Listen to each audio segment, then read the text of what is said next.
آل محمد كما صليت على إبراهيم وعلى آل إبراهيم إنك حميد مجيد. اللهم بارك على محمد وعلى آل محمد كما باركت على إبراهيم وعلى آل إبراهيم إنك حميد مجيد. أما بعد فإن خير الكلام كلام الله وخير الحديث كتاب الله وخير السنن سنن محمد صلى الله عليه وسلم وشر الأمور محدثاتها وكل محدثة بدعة وكل بدعة ضلالة وكل ضلالة في النار. أيها الإخوان والأخوات، أوصيكم وإياي أولا بتقوى الله. أعوذ بالله من الشيطان الرجيم. يا أيها الذين آمنوا اتقوا الله حق تقاته ولا تموتن إلا وأنتم مسلمون. بسم الله الرحمن الرحيم. ذلك فضل الله يؤتيه من يشاء والله ذو الفضل العظيم. ബഹുമാനരായ സത്യവിശ്വാസികളെ, വിശ്വാസിനികളെ,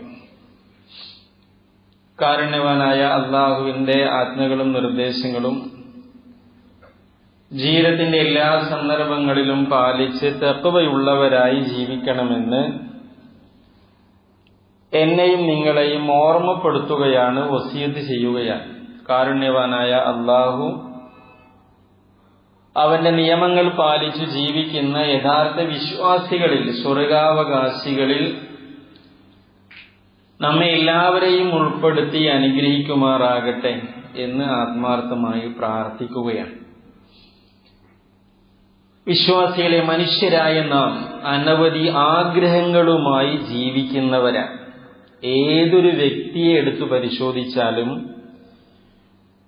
ഒരുപാട് ആഗ്രഹങ്ങൾ അവരെ സംബന്ധിച്ചിടത്തോടുണ്ടാകും. നല്ലൊരു ജോലി, നല്ലൊരു സാമ്പത്തികാവസ്ഥ, ആരോഗ്യമുള്ള അവസ്ഥ, രോഗങ്ങളിൽ നിന്നുള്ള മുക്തി, താമസിക്കുവാനുള്ള നല്ലൊരു വീട്, യാത്ര ചെയ്യുവാനുള്ള നല്ലൊരു വാഹനം, തന്റെ പെൺകുട്ടികളുടെ കല്യാണം ഏറ്റവും ശരിയായ രീതിയിൽ ഒരു ദീനീ നിഷ്ഠയോടുകൂടി അത് നടന്നു പോവണം, ആൺകുട്ടികൾക്ക് നല്ല ദീനുള്ള ഒരു പെൺകുട്ടിയെ കിട്ടണം. ഇങ്ങനെ ഒരുപാട് ആഗ്രഹങ്ങള് ഓരോ വ്യക്തികളുമായി ബന്ധപ്പെട്ട് നമ്മൾ പരിശോധിക്കുമ്പോൾ ഓരോരുത്തർക്കുമുണ്ട്. പക്ഷെ ഏതൊരു വ്യക്തിയെ നമ്മൾ എടുത്ത് പരിശോധിച്ചാലും അവൻ ഈ ദുനിയാവുന്ന് യാത്രയാകുമ്പോൾ അവൻ ആഗ്രഹിച്ച ആഗ്രഹങ്ങളുടെ പൂർണ്ണത ലഭിക്കാതെയാണ് അവൻ വേർപിരിയുന്നത്. ഏതൊരു വ്യക്തിയെ നമ്മൾ എടുത്ത് പരിശോധിക്കുകയാണ്, അവസാന നിമിഷങ്ങളിൽ നിങ്ങൾ ആഗ്രഹിച്ച എന്തെങ്കിലും നിങ്ങൾക്ക് ലഭിക്കാതെ പോയിട്ടുണ്ടോ എന്ന് ചോദിച്ചാൽ ഡസൻ കണക്കിന് ആഗ്രഹങ്ങൾ നടക്കാതെ പോയത് ആ മരണ സമയത്തും ആൾക്ക് പറയാനുണ്ടാകും. വിശ്വാസികളെ റബ്ബിന്റെ തൃപ്തി ലഭിക്കാൻ ഉതകുന്ന അനവധി കാര്യങ്ങൾ ആഗ്രഹിക്കുന്നവരാണ്. വിശ്വാസികളായ നമ്മളൊക്കെ അള്ളാഹുവിന്റെ കൂലി കിട്ടാൻ, സ്വർഗം കിട്ടാൻ ഒരുപാട് കാര്യങ്ങൾ ആഗ്രഹിക്കുന്നവരാണ്. പക്ഷേ പലതും ആളുകൾക്ക് നേടിയെടുക്കാൻ സാധിച്ചു കൊള്ളണമെന്നില്ല. അവയിലൊന്നാണ് പരിശുദ്ധമായ മക്കയിൽ പോവണം, ആ പരിശുദ്ധമായ കാബയുടെ ചുറ്റുമൊന്ന് തവാഫ് ചെയ്യണം, അവിടെ ആ പരിശുദ്ധമായ ഹറമിൽ, മസ്ജിദുൽ ഹറാമിൽ ഒന്ന് സുജൂദ് ചെയ്യണം, അതേപോലെ തന്നെ ആ കാബയൊന്ന് നേരിട്ടു കാണണം, ഒരു ഹജ്ജോ ഉംറയോ ഒക്കെ നിർവഹിക്കണം. ഇത് ആഗ്രഹിക്കാത്ത ഒരു വിശ്വാസിയും ലോകത്ത് ഉണ്ടാവുകയില്ല പ്രിയപ്പെട്ടവർ. ഈ ഒരു സമയം എന്ന് പറഞ്ഞാല് ഹജ്ജിന്റെ ഒരുപാട് വാർത്തകൾ കേട്ട, അതേപോലെ തന്നെ ഹജ്ജുമായി ബന്ധപ്പെട്ടുകൊണ്ട് നമ്മുടെ കുടുംബങ്ങളിൽ നിന്ന്, അയൽപക്കങ്ങളിൽ നിന്ന്, നാടുകളിൽ നിന്നൊക്കെ ആളുകൾ പോയി അവരെ ഹജ്ജ് കർമ്മം പൂർത്തിയായി തിരിച്ചു വരുന്നതിന്റെയൊക്കെ വാർത്തകള്, അതിന്റെ വിവരങ്ങൾ കിട്ടിക്കൊണ്ടിരിക്കുന്ന ഒരു സമയവും സന്ദർഭവുമാണ് അല്ലെ. ഇനി നോക്കൂ നിങ്ങൾ, ഈ ഒരു വർഷം കുറെ ആളുകളെ ഹജ്ജിനെ അപേക്ഷിക്കുകയും പണം കിട്ടുകയും ഒക്കെ ചെയ്തിട്ടും സാങ്കേതികമായ ചില പ്രയാസങ്ങൾ കാരണം അവർക്ക് ഹജ്ജ് കർമ്മത്തിന് പോവാൻ പറ്റാത്ത സാഹചര്യങ്ങളും ഉണ്ടായിട്ടുണ്ട്. സത്യത്തിൽ നമ്മൾ പരിശോധിക്കുമ്പോൾ നമ്മളെ സംബന്ധിച്ചിടത്തോളം സന്ദർശിക്കാൻ അവസരം ലഭിക്കാത്തവർക്കും സാഹചര്യങ്ങൾ ഒത്തുവരാത്തവർക്കും നമ്മുടെ നാട്ടിലായിക്കൊണ്ട് തന്നെ ഹജ്ജും ഉംറയും നിർവഹിക്കുന്നവരുടെ പ്രതിഫലം നേടാൻ ചില പ്രവർത്തനങ്ങളെ കൊണ്ട് കഴിയുന്നു എന്ന് നബി സല്ലല്ലാഹു അലൈഹി വസല്ലം പഠിപ്പിച്ചിട്ടുണ്ട്. ഹജ്ജ് ചെയ്തവരെ പോലെയുള്ള കൂലി, ഉംറ നിർവഹിച്ചവരെ പോലെയുള്ള കൂലി അല്ലെ, അത് നിർവഹിക്കാൻ അത് കിട്ടുന്ന പോലെ ഒരു അവസ്ഥ ഉണ്ട് എന്ന് ചില കർമ്മങ്ങളെ എടുത്ത് പരിശോധിച്ച് മഹാനായ പ്രവാചകൻ സല്ലല്ലാഹു അലൈഹി വസല്ലം നമുക്ക് പറഞ്ഞു തന്നതായി കാണുവാൻ സാധിക്കും. ഞാൻ നേരത്തെ പറഞ്ഞതുപോലെ പരിശുദ്ധമായ ഹജ്ജു കർമ്മത്തിനും ഉംറക്കും മക്കയിലേക്ക് പോവാന് സാമ്പത്തികമായി ഉന്നതമായ ശേഷി ഉണ്ടെങ്കിലും ശാരീരികമായി പ്രയാസം അനുഭവിക്കുന്നവരുണ്ടാവും, പോവാൻ കഴിയാത്തവർ. എന്നാൽ ശാരീരികമായി യാതൊരു ബുദ്ധിമുട്ടില്ലാത്തവർക്ക് സാമ്പത്തികമായി പ്രയാസം അനുഭവിക്കുന്നവരുണ്ടാവും. ഇങ്ങനെയൊക്കെയുള്ള വ്യത്യാസങ്ങളുണ്ട്. പക്ഷെ നമ്മുടെ നാട്ടിൽ ഇരുന്ന് കൊണ്ട് തന്നെ നമുക്ക് ഇത്തരം കൂലി കിട്ടുന്ന പ്രവർത്തനങ്ങൾ നിഷ്പ്രയാസം നമുക്ക് ചെയ്യാൻ സാധിക്കും. ഒരു ചെറിയ ശ്രദ്ധ നമുക്ക് ഉണ്ടായാൽ മതി. ഒരുപക്ഷെ നമ്മൾ ചിന്തിക്കുന്നുണ്ടാകും, ഇത് എന്തുകൊണ്ടാണ് ഇങ്ങനെയൊക്കെ എന്ത് ചെയ്യണത്, അള്ളാഹു നൽകുന്നത്? അത് നമ്മളെ അള്ളാഹു സ്വർഗത്തിലേക്ക് കൊണ്ടുപോവാനുള്ള വഴികളെ നമുക്ക് എളുപ്പമാക്കുവാനുള്ള സംവിധാനമായിട്ട്, അള്ളാഹുവിന്റെ കാരുണ്യമായിട്ടാണ് അത് പഠിപ്പിക്കുന്നത്. വിശുദ്ധ ഖുർആനിലെ പല സ്ഥലങ്ങളിലും പറയുന്ന ഒരു കാര്യമാണ് ദാലിക ഫളിലുല്ലാഹി യൂതിഹി മയ്യശാ. അത് അള്ളാഹുവിന് ഉദ്ദേശിക്കുന്നവർക്ക് നൽകുന്ന ഔദാര്യമാണ്. വല്ലാഹു ദുൽ ഫളിൽ അലീം, അള്ളാഹു അങ്ങേയറ്റത്തെ ഔദാര്യവാനാണ് എന്ന് വിശുദ്ധ ഖുർആനിൽ പല സ്ഥലങ്ങളിലും പറയുന്നുണ്ട്. ഞാൻ ഇന്ന് നിങ്ങളുടെ ശ്രദ്ധയിൽപ്പെടുത്താൻ ആഗ്രഹിക്കുന്നത്, എന്റെയും നിങ്ങളുടെയൊക്കെ ജീവിതത്തിലേക്ക് നമുക്ക് ഇപ്പോഴുള്ള ആരോഗ്യാവസ്ഥ വെച്ചുകൊണ്ട് തന്നെ നമുക്ക് ചെയ്യാൻ പറ്റുന്ന ഒരു 6-7 കാര്യങ്ങളാണ്. നബി സല്ലല്ലാഹു അലൈഹി വസല്ലം പറഞ്ഞു തന്ന സ്വഹീഹായ ഹദീസുകളിൽ നമുക്ക് കാണാൻ പറ്റുന്ന ചില കാര്യങ്ങളാണ് ശ്രദ്ധയിൽപ്പെടുത്താൻ ആഗ്രഹിക്കുന്നത്. പരമാവധി നമ്മുടെ ജീവിതത്തിലേക്ക് കൊണ്ടുവരാൻ നമ്മൾ ഓരോരുത്തരും ശ്രദ്ധിക്കണം. ഒന്ന്, പ്രിയപ്പെട്ടവരെ, ഹജ്ജിനും ഉംറയ്ക്കും സത്യസന്ധമായൊരു നീയത്ത് നമുക്കുണ്ടാവുക എന്നുള്ളതാണ് അല്ലെ.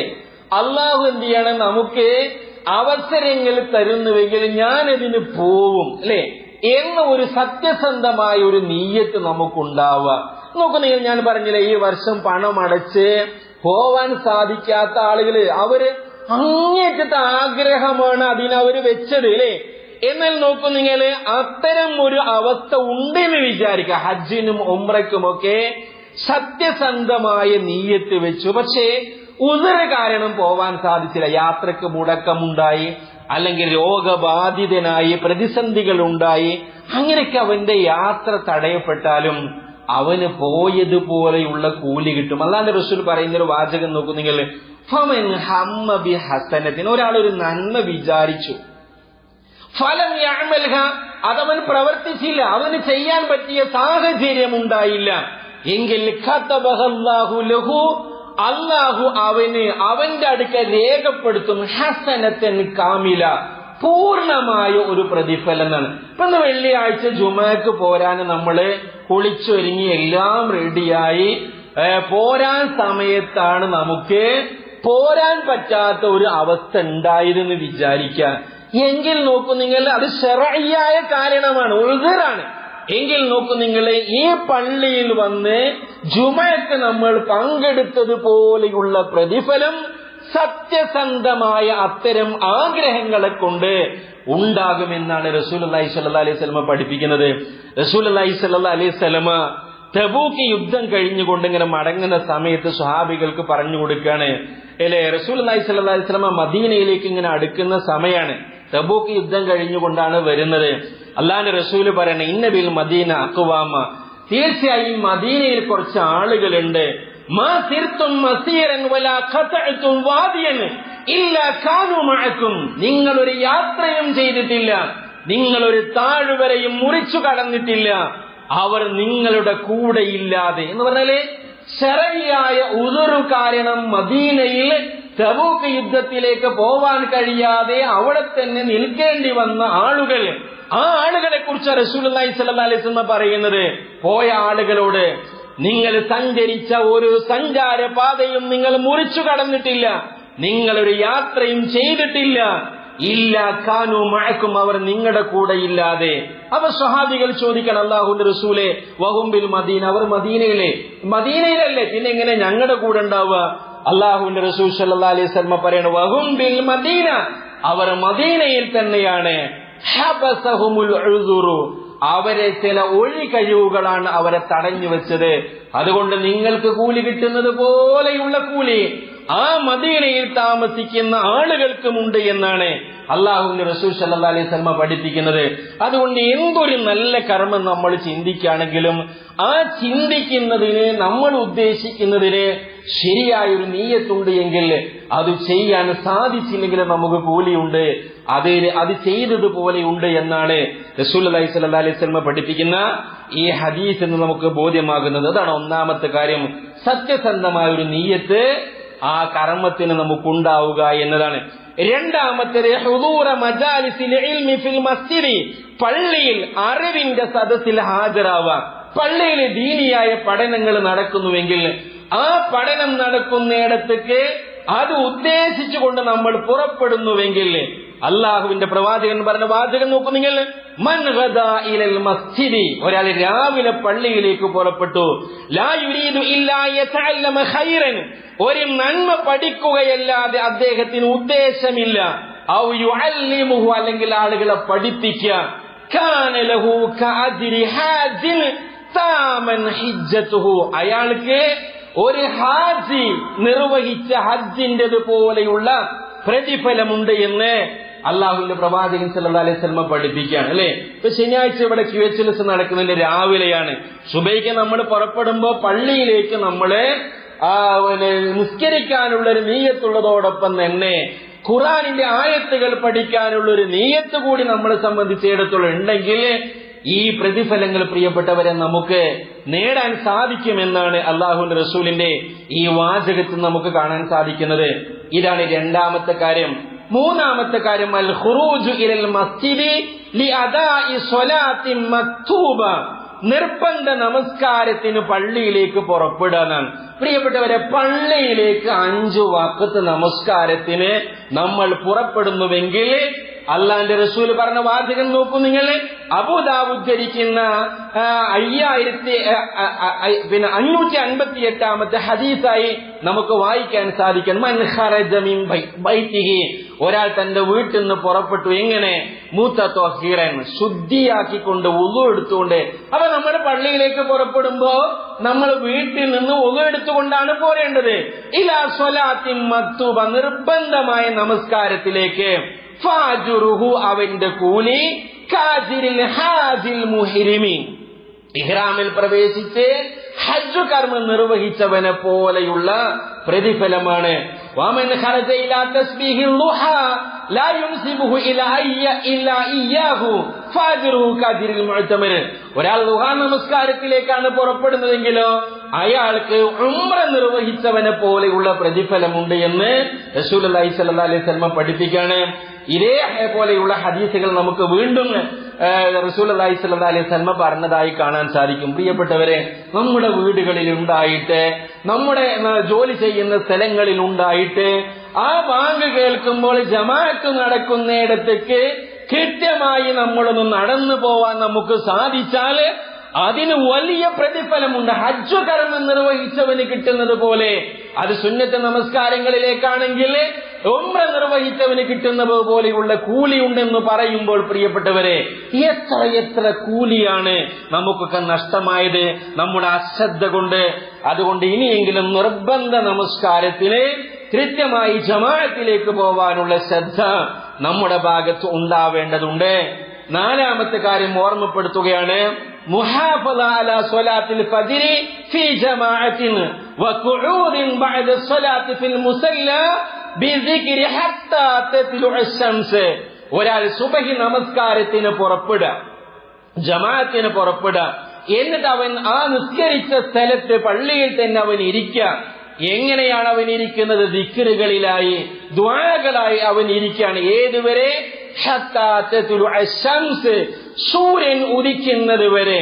ഇതിലെ ഹദീസ് കാണാൻ പറ്റും. പിന്നീട് 2 റക്അത്ത് നമസ്കാരം അവൻ നിർവഹിച്ചാൽ എന്താ അവന് കിട്ടുന്ന കൂലി? അല്ലാഹുവിന്റെ റസൂൽ പറയുന്നത് നോക്കൂ നിങ്ങൾ, മൻ സ്വല്ലൽ ഗദാത ഫീ ജമാഅത്തിൻ, ഒരാൾ ജമാഅത്തായി സുബഹി നമസ്കാരം നിർവഹിച്ചു, സുമ്മ ഖഅദ, പിന്നീട് അവൻ ഇരുന്നു, യദ്കുറുല്ലാഹ, അല്ലാഹുവിനെ ഓർത്തുകൊണ്ട്, ഹത്താ തത്ലുഅ ശംസു, സൂര്യൻ ഉദിക്കുന്നത് വരെ, സുമ്മ സ്വല്ല റക്അത്തൈനി, പിന്നെ അവൻ 2 റക്അത്ത് നമസ്കാരം നിർവഹിച്ചു, എങ്കിൽ കാനത്ത് ലഹു, അവന് ഉണ്ടാകുന്നതാണ് കാജിരി ഹജ്ജത്തിൻ വ ഉംറത്തിൻ, ഒരു ഹജ്ജിന്റെയും ഉംറയുടെയും പ്രതിഫലം.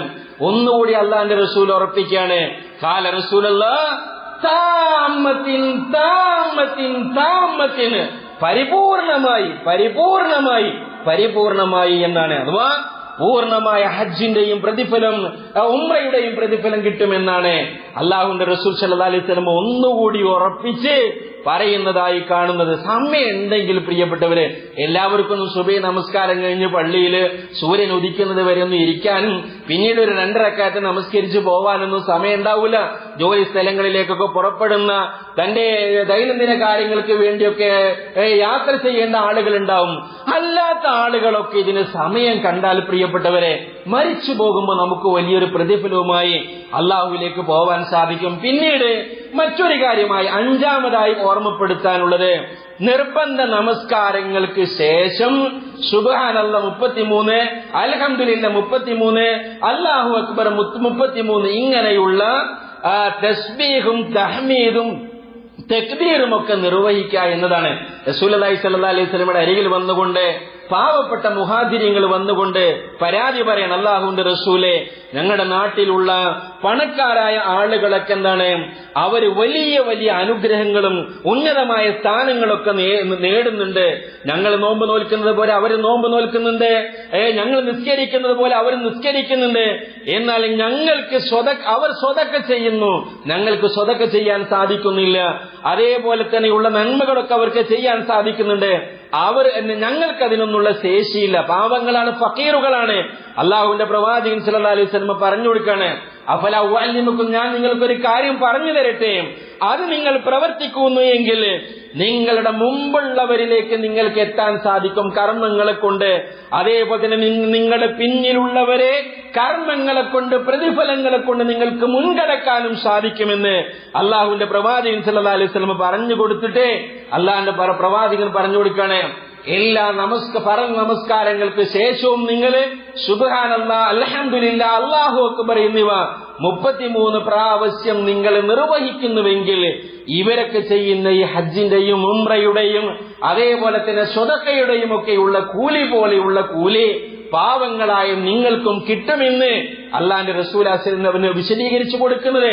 അപ്പൊ ഈ പാവങ്ങളായ ആളുകൾ വീണ്ടും പറയണം, അള്ളാന്റെ റസൂലെ, ഇത് പറഞ്ഞു തന്നാല് അതെന്താണ്, അതും അവര് ചെയ്യലോ, അപ്പൊ എന്താ ചെയ്യാ എന്നാണ് ചോദിക്കുന്നത്. ഞങ്ങൾക്കിത് പറഞ്ഞു തരുമ്പോ ആ കർമ്മങ്ങളൊക്കെ അവരും ചെയ്യൂലേ എന്ന് ചോദിക്കുമ്പോൾ അള്ളാന്റെ റസൂൽ പറഞ്ഞു കൊടുക്കണ്, ദാലിക ഫളിലുല്ലാഹി യുതീഹി മയ്യശാ, അത് അള്ളാഹു ഉദ്ദേശിക്കുന്ന ആളുകൾക്ക് ചില ഔദാര്യങ്ങളും അനുഗ്രഹങ്ങളൊക്കെ അള്ളാഹു നൽകുന്നതാണ്. എങ്കിലും നിങ്ങൾക്ക് ആ കൂലി കിട്ടുമെന്ന് അള്ളാഹുവിന്റെ റസൂൽ സല്ലല്ലാഹു അലൈഹി വസല്ലം പഠിപ്പിച്ചത് ഇമാം മുസ്ലിം 595 ഹദീസിൽ രേഖപ്പെടുത്തുകയാണ്. പ്രിയപ്പെട്ടവരെ, 6ാമത്തെ കാര്യമായി ഓർമ്മപ്പെടുത്താണത് റമളാൻ മാസത്തിലെ ഉംറയാണ്. റമളാൻ മാസത്തിലെ ഉംറ അള്ളാഹുവിന്റെ പ്രവാചകൻ ഹജ്ജിന്റെ പ്രതിഫലമുണ്ട് എന്നാണ് പഠിപ്പിക്കുന്നത്. അൻസാറുകളിൽപ്പെട്ട ഒരു സ്ത്രീയോട് നബി സല്ലല്ലാഹു അലൈഹി വസല്ലം ചോദിക്കുകയാണ്, ഞങ്ങളോടൊപ്പം ഹജ്ജ് നിർവഹിക്കുന്നതിൽ നിന്ന് നിന്നെ തടഞ്ഞത് എന്താണ്? അള്ളാഹുവിന്റെ പ്രവാചകനോട് ആ സ്ത്രീ പറയുന്നത്, ആകെ 2 ഒട്ടകങ്ങളാണ് ഞങ്ങളുടെ വീട്ടിലുള്ളത്. ഒരു ഒട്ടകത്തിൽ എന്റെ ഭാര്യ, എന്റെ പിതാവും അതേ എന്റെ മകനും എന്റെ ഭർത്താവും എന്തിന്റെ പുറപ്പെട്ടിട്ടുണ്ട്. പിന്നെ ഒരു ഒട്ടകം മാത്രമാണുള്ളത്. അത് ഞങ്ങൾക്ക് വീട്ടിലേക്ക് വെള്ളം കൊണ്ടുവരാനുള്ളതാണ്. യാത്രക്കുള്ള സൗകര്യങ്ങൾ ഇല്ല എന്നാണ് അള്ളാഹുവിന്റെ പ്രവാചകനോട് ആ സ്ത്രീ പറയുന്നത്. അള്ളാഹുവിന്റെ റസൂൽ ആ സമയത്ത് പറഞ്ഞു കൊടുക്കാണ്, റമളാൻ വന്നാൽ നീ ഉംറ കർമ്മം നിർവഹിക്കണം. ആ റമളാനിലുള്ള ഉംറയുണ്ടല്ലോ, അത് അതൊരു ഹജ്ജിനോട് നീതി പാലിക്കുന്നു എന്ന് പറഞ്ഞാൽ ഹജ്ജിന്റെ പ്രതിഫലം കിട്ടുന്നു എന്ന് ഇമാം ബുഖാരി 1782 ഹദീസിലും ഇമാം മുസ്ലിം 1256 ഹദീസിലും രേഖപ്പെടുത്തിയതായി നമുക്ക് കാണാൻ സാധിക്കാണ്. പിന്നെ പ്രിയപ്പെട്ടവരെ, ഉംറയുടെ കൂലി കിട്ടുന്നതാണ്. അത് മദീനയിൽ എത്തിയാൽ നിർവഹിക്കാൻ സാധിക്കുന്നതാണ്. ഖുബാ പള്ളിയിൽ വെച്ചുകൊണ്ട് ആ പള്ളിയിലേക്ക് വീട്ടിൽ നിന്ന് ഉളു എടുത്ത് ആ പള്ളിയിൽ ചെന്ന് 2 റക്അത്ത് നമസ്കാരം നിർവഹിച്ചാൽ അവന് ഉംറയുടെ പ്രതിഫലമുണ്ട് എന്നാണ് അള്ളാഹുവിന്റെ പ്രവാചകൻ സല്ലല്ലാഹു അലൈഹി വസല്ലം ഓർമ്മപ്പെടുത്തിയത്. അതുകൊണ്ട് ഇത്തരം നന്മകളൊക്കെ നമ്മുടെ ജീവിതത്തിലേക്ക് കൊണ്ടുവരാൻ നമ്മൾ പരമാവധി ശ്രദ്ധിക്കാം. ഹജ്ജിന്റെ പ്രതിഫലം ലഭിക്കുന്ന കാര്യങ്ങൾ ഒന്നുകൂടി ഓർമ്മപ്പെടുത്താണ്. 1, അതിന് നല്ലൊരു നീയത്തുണ്ടാവുക. 2, പള്ളിയിൽ വിജ്ഞാനം നേടാൻ വേണ്ടിയുള്ള യാത്ര. 3, ഫർള് ജമാഅത്തിലേക്ക് നടന്നു പോവലാണ്. 4, സുബഹി ജമാഅത്ത് പള്ളിയിലേക്ക് ജമാഅത്ത് നിർവഹിച്ച് അവിടെ തന്നെ ദിക്റുകളിലായിട്ട് ഇരുന്ന് 2 റക്അത്ത് നമസ്കാരം നിർവഹിച്ചു പോരലാണ്. നിർബന്ധ നമസ്കാര ശേഷം ദിക്റുകൾ ചൊല്ലലാണ്. റമളാനിലെ ഉംറയാണ്. ഇതാണ് ഹജ്ജിന്റെ പ്രതിഫലം കിട്ടുന്ന കാര്യങ്ങളെങ്കിൽ ഉംറയുടെ പ്രതിഫലം കിട്ടുന്നത് ഖുബാ പള്ളിയിൽ പോയി 2 റക്അത്ത് നമസ്കാരവും സുന്നത്ത് നമസ്കാരങ്ങളിലേക്ക് നടക്കലാണ്. സലാത്തുൽ ഈദ്, ഗ്രഹണ നമസ്കാരം, പെരുന്നാൾ നമസ്കാരം പോലെയുള്ളവയിലേക്ക് നടന്നു പോകുന്നതിന് ഇത്തരം പ്രതിഫലങ്ങൾ കിട്ടുന്നു എന്നാണ് അള്ളാഹുവിന്റെ പ്രവാചകൻ സല്ലല്ലാഹു അലൈഹി വസല്ലം ഓർമ്മപ്പെടുത്തുന്നത്. ഇതിലൊക്കെ ഖുബാ പള്ളിയിലുള്ള നമസ്കാരമല്ലാത്തതെല്ലാം നമുക്ക് ഇവിടെ വെച്ചുകൊണ്ട് നിർവഹിക്കാൻ സാധിക്കുന്നവയാണ്. ഇത്തരം കാര്യങ്ങളൊക്കെ ചെയ്ത് ഹജ്ജിന്റെയും ഉംറയുടെയും ഒക്കെ കൂലി അത് ഏറ്റുവാങ്ങി നാളെ പരലോകത്ത് ഉന്നതമായ സ്വർഗത്തിന് വേണ്ടി പണിയെടുക്കാൻ നമുക്ക് കഴിയണം. അതിന് സർവശക്തനായ അല്ലാഹു നമുക്കെല്ലാവർക്കും തൗഫീഖ് നൽകി അനുഗ്രഹിക്കുമാറാകട്ടെ.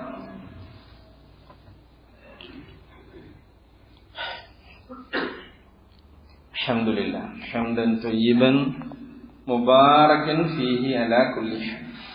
വസ്സലാത്തു വസ്സലാമു അലാ അഷ്റഫിൽ അംബിയാഇ വൽ മുർസലീൻ വഅലാ മൻ ഇത്തബഅഹും ബിഇഹ്സാനിൻ ഇലാ യൗമിദ്ദീൻ വൽആഖിബത്തു ലിൽ മുത്തഖീൻ. അമ്മാ ബഅദ്. അല്ലാഹുവിനെ സൂക്ഷിച്ചുകൊണ്ട് ജീവിക്കണമെന്ന് ഒരിക്കൽ കൂടി ഉപദേശിക്കുകയാണ്, വസിയത്ത് ചെയ്യുകയാണ്. പ്രിയപ്പെട്ടവരെ, സൂചിപ്പിച്ചത് ഹജ്ജിന്റെ ഉംറയുടെ പ്രതിഫലങ്ങൾ കിട്ടുന്ന ചില കാര്യങ്ങളാണ്. ഇനി ശ്രദ്ധയിൽപ്പെടുത്താൻ ആഗ്രഹിക്കുന്ന പ്രധാനപ്പെട്ട ഒരു കാര്യം, ഇന്ന് വെയിലാണെങ്കിലും നമ്മൾ മഴക്കാലത്താണ് എന്ത് ചെയ്യുന്നത്, ജീവിക്കുന്നത്. ശക്തമായ മഴ ഉണ്ടാകുമ്പോൾ ഒരുപാട് പ്രയാസങ്ങളും ബുദ്ധിമുട്ടുകളും ഉണ്ടാവുക സ്വാഭാവികമാണ്. അപ്പൊ അതുകൊണ്ട് മഴയുടെ കെടുതികളിൽ നിന്ന് നമ്മൾ ആത്മാർത്ഥമായി രക്ഷ തേടുകയും പ്രാർത്ഥിക്കുകയും ചെയ്യേണ്ടതുണ്ട്. പൊതുവെ നമുക്ക് മഴക്കാലമൊക്കെ നമ്മൾ ശ്രദ്ധിച്ചാൽ രോഗങ്ങൾ വർദ്ധിച്ച് ആശുപത്രികളൊക്കെ നിറഞ്ഞു കഴിയുന്ന ഒരു സാഹചര്യം പൊതുവെ നമ്മൾ കാണാറുണ്ട്. അതേപോലെ തന്നെ നമ്മൾ അപകടം വരുന്നതിൽ ഒരു ജാഗ്രത കൂടി ഒരു മഴക്കാലത്ത് ഉണ്ടാവേണ്ടതുണ്ട്. അതിൽ നമ്മൾ പ്രത്യേകമായി ശ്രദ്ധിക്കേണ്ട പ്രധാനപ്പെട്ട 1-2 കാര്യങ്ങളാണ് ശ്രദ്ധയിൽപ്പെടുത്താൻ ആഗ്രഹിക്കുന്നത്. നമുക്കറിയാം, നമ്മുടെ വീടായാലും പള്ളിയുടെ മുറ്റമായിരുന്നാലും പല പ്രദേശങ്ങളൊക്കെ ആയിരുന്നാലും ഒക്കെ പണ്ട് കാലത്തുള്ളത് പോലെയുള്ള നല്ല മണ്ണല്ല ഉള്ളത്. എല്ലാവരും ടൈൽസ് ഇട്ട് വലിയ നല്ല പരിക്കില്ലാത്ത, പ്രയാസമില്ലാത്ത, ചെളിയില്ലാത്ത അവസ്ഥ ടൈലുകളൊക്കെ ഇട്ടുകൊണ്ട് ഇടുന്നുണ്ട്. അപ്പൊ അതുകൊണ്ട് തന്നെ നമ്മൾ മഴക്കാലം ശക്തമാകുന്നതോടുകൂടി അതിൽ പൂപ്പലുകൾ ഉണ്ടാവുകയും നമ്മൾ അതിലൂടെ നടന്ന് പോകുന്ന സമയത്ത് വഴുതി വീണ് വലിയ അപകടങ്ങൾ ഉണ്ടാവാൻ സാധ്യതയുണ്ട്.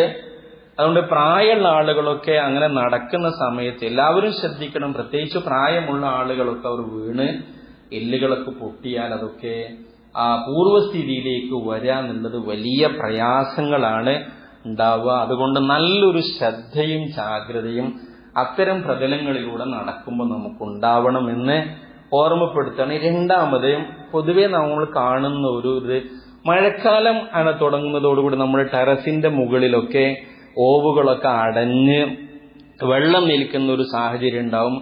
അതുകൊണ്ട് വീട്ടിലുള്ള മക്കളോടൊന്നും ചിലപ്പോൾ പറഞ്ഞാൽ അവരുടെ തിരക്കിനിടയിൽ ഇതൊന്നും ചിലപ്പോൾ അവർ ശ്രദ്ധിക്കൂല. അപ്പൊ ഈ പ്രായമുള്ള ആൾക്കാർ എന്ത് ചെയ്യും? കോണിന്റെ മുകളിലൂടെ അതിന്റെ മുകളിൽ കയറി സ്വാഭാവികമായും അവിടേക്ക് നല്ല പായലുണ്ടായി വഴുതല് ഉണ്ടാവാൻ സാധ്യതയുണ്ട്. നേരത്തെ പറഞ്ഞതുപോലെ തന്നെ നന്നായി ശ്രദ്ധിക്കണം. നോക്കുന്നു, ഈ കഴിഞ്ഞ ചൊവ്വാഴ്ച വലമ്പൂരുള്ള ഒരാള് അദ്ദേഹത്തിന്റെ ടെറസിന്റെ മുകളിൽ സ്ഥാപിച്ചിരുന്ന സോളാർ പാനല് ക്ലീൻ ചെയ്യാൻ വേണ്ടി കയറിയതാണ്. അവിടുന്ന് അയാൾ വീണ് താഴെയുള്ള ആസ്പെറ്റോസ് ഇട്ട ഒരു ഷെഡിന്റെ മുകളിലേക്ക് വീണ് അവിടുന്ന് പൊട്ടി, അവിടുന്ന് താഴെ വീണ് അദ്ദേഹത്തിന്റെ തല പൊട്ടി അദ്ദേഹം മരിച്ചുപോയി. നമ്മൾ ആലോചിക്കേണ്ട ഒരു പ്രധാനപ്പെട്ട കാര്യം, ഇത്തരം സമയത്തൊക്കെ നമ്മൾ ഒരു നല്ല ശ്രദ്ധ ഉണ്ടാവണം. ഞാനിത് പറയുന്നത് പ്രത്യേകിച്ച് ഈ പ്രായമുള്ള ആളുകളൊക്കെ ഏതായാലും ഇപ്പൊ മക്കളോടൊന്നും പറഞ്ഞിട്ട് കേൾക്കണില്ല, ഞാനാണ് കയറട്ടെ എന്ന് വിചാരിച്ച് തൂങ്ങിപ്പൊടിച്ച് കയറിയാൽ അത് വലിയ അപകടങ്ങൾ ഉണ്ടാക്കും. അതുകൊണ്ട് രക്ഷിതാക്കൾ നല്ലോണം ശ്രദ്ധിക്കണം. അതൊക്കെ മഴക്കാലം കഴിഞ്ഞിട്ട് ക്ലീൻ ആക്കുക എന്നുള്ളിടത്തേക്ക് നമ്മൾ മാറണം, പ്രത്യേകം ശ്രദ്ധിക്കണം എന്നാണ് ഓർമ്മപ്പെടുത്താനുള്ളത്.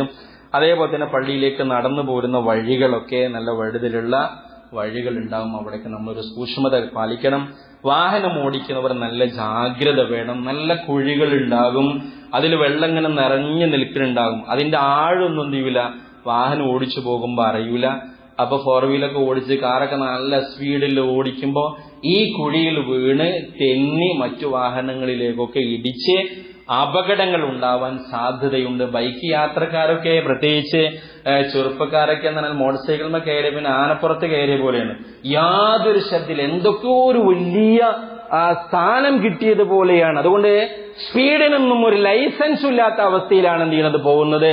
അതുകൊണ്ട് ഇത്തരം കുഴികളിലൊക്കെ അവർ ഓവർ സ്പീഡിൽ പോയി അതിൽ വീഴുന്നതോടുകൂടി വീണ് മരണം വരെ സംഭവിക്കുവാനുള്ള സാധ്യതകളുണ്ട്. അപ്പൊ ഇവിടേക്ക് ഈ മഴക്കാലത്ത് കുറച്ചൊരു സൂക്ഷ്മതയും ശ്രദ്ധയും ഒക്കെ എല്ലാ സമയത്തും വേണം. മഴക്കാലത്ത് പ്രത്യേകമായി ശ്രദ്ധിക്കണമെന്നാണ് ഓർമ്മപ്പെടുത്തുന്നത്. പിന്നെ ഈ റോഡുകളിലേക്കൊക്കെ തൂങ്ങി നിൽക്കുന്ന മരങ്ങളിൽ നിന്ന് ഇല വീണ് അതൊക്കെ ചീഞ്ഞ് ഇതിലൂടെയൊക്കെ യാത്ര ചെയ്യുമ്പോഴൊക്കെ തെന്നി വീഴാനും ബ്രേക്ക് ചെയ്യുമ്പോഴൊക്കെ മറിഞ്ഞു വീഴാനൊക്കെയുള്ള സാധ്യതയുണ്ട്. അതുകൊണ്ടൊക്കെ മിതമായ സ്പീഡിലാണ് നമ്മൾ എല്ലാ സമയത്തും യാത്ര ചെയ്യേണ്ടത്. മഴക്കാലത്ത് കൂടി ഇത് പ്രത്യേകമായി ശ്രദ്ധിക്കേണ്ടതുണ്ട്. പിന്നെ ഈ മഴക്കാലം വരുമ്പോൾ വെള്ളവുമായി ബന്ധപ്പെട്ടുകൊണ്ടുള്ള പല രോഗങ്ങൾ ഉണ്ടാകും.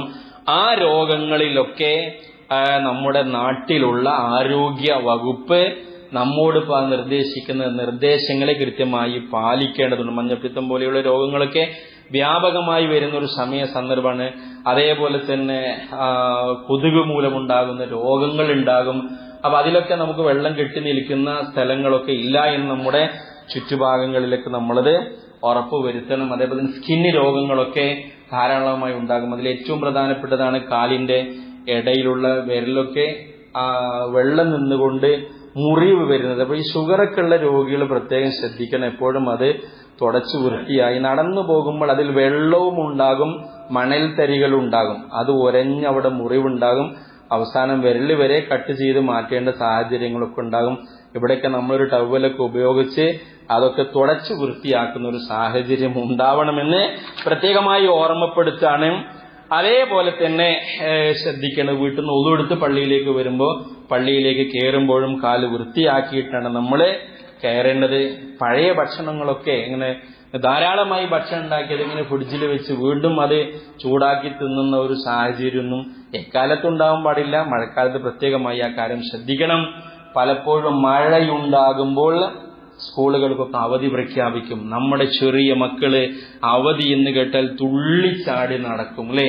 നമ്മുടെ വീട്ടിൽ നമ്മോടൊപ്പം നമ്മുടെ കുട്ടികളെ ഉണ്ട് എന്ന് രക്ഷിതാക്കള് നന്നായി അവധി ദിവസങ്ങൾ, ശനി ഞായർ ദിവസങ്ങളിലൊക്കെ നല്ല സൂക്ഷ്മത ഉണ്ടാവണം. നമ്മുടെ വീടിന്റെ പരിസരങ്ങളിലൊക്കെ കുളങ്ങളും കിണറുകളും അതേപോലെ തന്നെ വലിയ കുഴികളൊക്കെ നിറഞ്ഞു നിൽക്കുന്നുണ്ടാകും. നീന്താൻ അറിയാത്ത കുട്ടികളെ അതിൽ വീണാൽ വലിയ അപകടങ്ങള് ഉണ്ടാവാൻ സാധ്യതയുണ്ട്, സ്കൂളിലേക്ക് പോകുന്ന വഴികളിലുണ്ട്.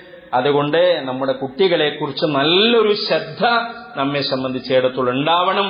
മഴക്കാലം ശക്തമാകുമ്പോൾ കഷ്ടപ്പെടുന്നവർ ധാരാളം ഉണ്ടാവും, ജോലിയില്ലാത്തവർ, രോഗികൾ. അതുകൊണ്ട് നമ്മുടെ കഴിവിനനുസരിച്ച് കൊണ്ട് സഹായിക്കണം. അത്തരം സഹായിക്കുവാനുള്ള സംവിധാനമാണ് നമ്മുടെ പള്ളി കേന്ദ്രീകരിച്ചുകൊണ്ടുള്ള നമ്മുടെ സക്കാത്ത് സെല്ലുകൾ. ആ സക്കാത്ത് സെല്ലിലേക്ക് നമ്മുടെ സക്കാത്തിന്റെ വിഹിതം അതിന്റെ സമയമാകുമ്പോൾ ഏൽപ്പിച്ചു കൊടുക്കുവാനുള്ള ശ്രദ്ധ കൂടി ഉണ്ടാവണം. അതിന്റെ അപ്പുറത്ത് സ്വതക്കകൾ നമ്മുടെ കഴിവിനനുസരിച്ചുകൊണ്ട് നൽകാൻ നമ്മൾ ശ്രദ്ധിക്കണം. ഇതൊക്കെ നമ്മൾ ശ്രദ്ധിച്ചുകൊണ്ട് മുന്നോട്ട് പോകുമ്പോഴാണ് ഇവിടെയും നമുക്ക് ആരോഗ്യമുള്ള ഒരു അവസ്ഥ ഉണ്ടാകുന്നത്. നാളെ പരലോകത്ത് സുരക്ഷിതമായി സ്വർഗത്തിലേക്ക് പോവാനും സാധിക്കുന്നത്. സർവശക്തൻ അതിന് തൗഫീഖ് നൽകി അനുഗ്രഹിക്കുമാറാകട്ടെ. റബ്ബനാ തഖബ്ബൽ മിന്നാ ഇന്നക അൻതസ് സമീഉൽ അലീം വതുബ് അലൈനാ ഇന്നക അൻതത് തവ്വാബുർ റഹീം. റബ്ബനാ ആതിനാ ഫിദ് ദുനിയ ഹസന വഫിൽ ആഖിറതി ഹസനതൻ വഖിനാ അദാബൻ നാർ. ആമീൻ ആമീൻ ബിറഹ്മതിക യാ അർഹമർ റഹീം.